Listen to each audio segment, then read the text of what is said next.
Okay, we're ready to go ahead and start with our cake. This is an 8-inch cake on a 12-inch board, 12-inch drum. And what I want to do now is I want to crimp. And the key to crimping really is to become consistent with yourself. I'm going to take a piece of paste out here and flatten it out so you can just practice. That's the best way to do it, is to just kind of practice a little bit. But what these crimpers have, this is a scalloped crimper. And what you want is you want to put a rubber band around it, because see how it opens really far. You don't want to do that. You want to have a rubber band around it to keep it nice and tight. This keeps the opening consistent, so when I press it into the paste, squeeze it together, and it opens again, and I pull it away from the paste, it'll always open to the same distance. The other thing you want to do is you want to make sure you always push it into the paste the same distance. A lot of people will actually put a tape, about a quarter or an eighth of an inch. They'll put a piece of tape or a mark right here so that they know to push it in, stop at the mark, and then pull it back out. I don't have that on my crimper, but you're just going to eyeball it, push, release.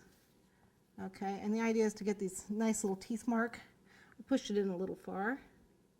There we go. Just like so. And just practice a little bit. It's a way to get a quick, fast design. And the key to it, of course, is you want to do it while the paste is still soft. So I just covered this cake. And when you just cover a cake, then you're ready to go ahead and crimp it. Now I'm going to do an inverted scallop design on this cake. And so I need to mark it. So let me get a toothpick.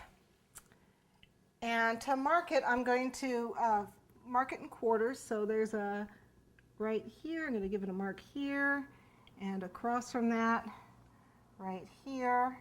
And I'm thinking, okay, if I want to do a scallop, figure 3 scallops. So I want to mark this in 2 even spots.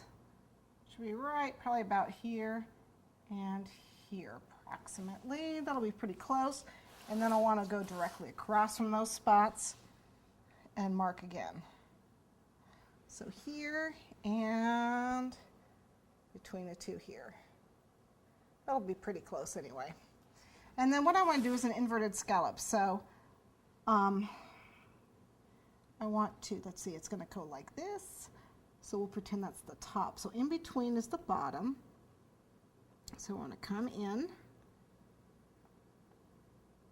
Let's see, I want to come in just a little bit, squeeze, and then start to come up. Squeeze, squeeze, and then I'm at the top for this, where I've got it marked. Push it in, squeeze, and then start to come down again. Squeeze, squeeze, and you want to get kind of in a rhythm.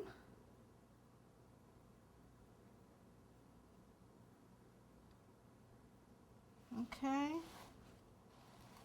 and we want to come down again. Now that I've finished crimping around, I'm going to use a number 10 and pipe a bead border on the bottom.